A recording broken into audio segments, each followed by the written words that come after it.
Packers fans are always understandably nervous when starters play in the games that don't count for the standings, but it is becoming more common, and it's not a bad way to shake the rust off. A 7-run fourth inning, including yet another grand slam from the Brewers, and that was more than enough for them to take their Sunday matinee with the Cubs. Nope, don't even ask. Maybe we'll have some Jordan Love extension news tomorrow, but not today. Though the event hasn't yet begun this year, there was still a crowd for Friday's practice run. Monday, Matt LaFleur mentioned that Packers starters will play in the preseason opener in Cleveland, but Jordan Morgan won't. Today, they fell just short on both ends, losing 4-3 and snapping their 5-game win streak. Now, hometown sports. Packers fans are always understandably nervous when starters play in the games that don't count for the standings, but it is becoming more common, and it's not a bad way to shake the rust off, especially if you don't need more than 3 plays to do it. 3rd and 5, Jordan Love drops back and finds a wide-open Dontavian Wicks, 65 yards to the house on the 3rd snap of the game. Love throws just 2 passes. The only other Packers TD came from running back Emmanuel Wilson in the first half. And the kicking competition has no hiccups in the preseason opener.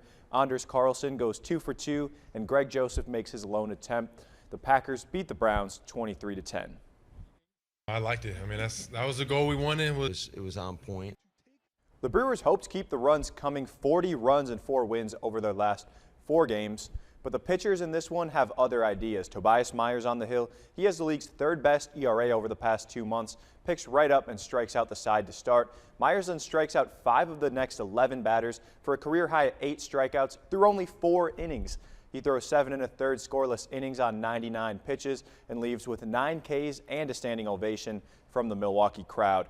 The Brewers also held scoreless that whole time until Rhys Hoskins decides to change that. Home run number 20 for Hoskins gives the Brewers a 1-0 lead. Devin Williams has his long-awaited save opportunity, and he delivers, striking out the side to complete a fantastic performance from the pitching staff.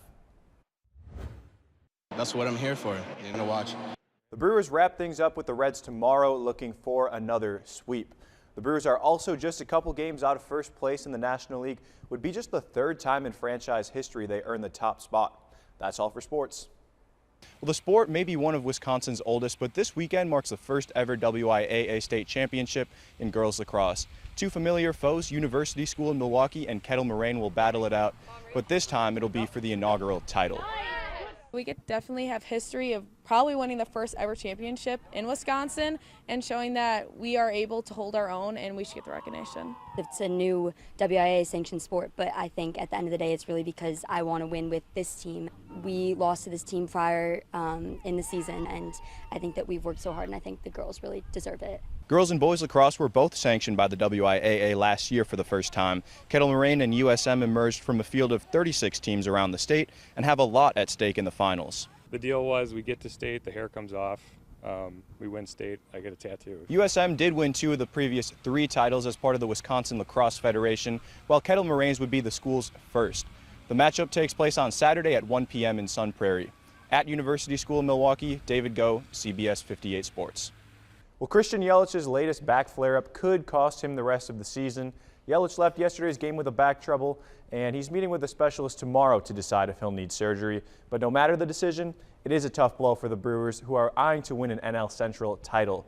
Pat Murphy's reaction before today's game says it all.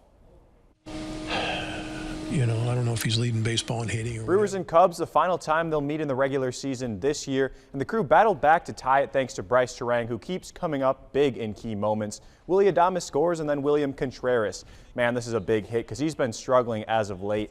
That hit scores Blake Perkins and puts the crew ahead to stay. Yoel Payamps shuts the door in the bottom of the 9th. The Brewers win again. They finish 8-5 against Craig Counsell's Cubs this season. Feels a little bit extra special for Brewers fans this year. William had 2 poor at-bats, and then he came back. Several draft picks from the area have signed their first pro contracts. Eddie Reinders from Wisconsin Lutheran is getting more than $600,000 from the Pirates. He was a 4th-round selection. J.D. Dix, another high schooler, this time from Whitefish Bay. He was a 1st-rounder. The D-backs are giving him more than $2 million. And Arrowhead's Michael Carpenter gets a little more than $500,000 from the Twins.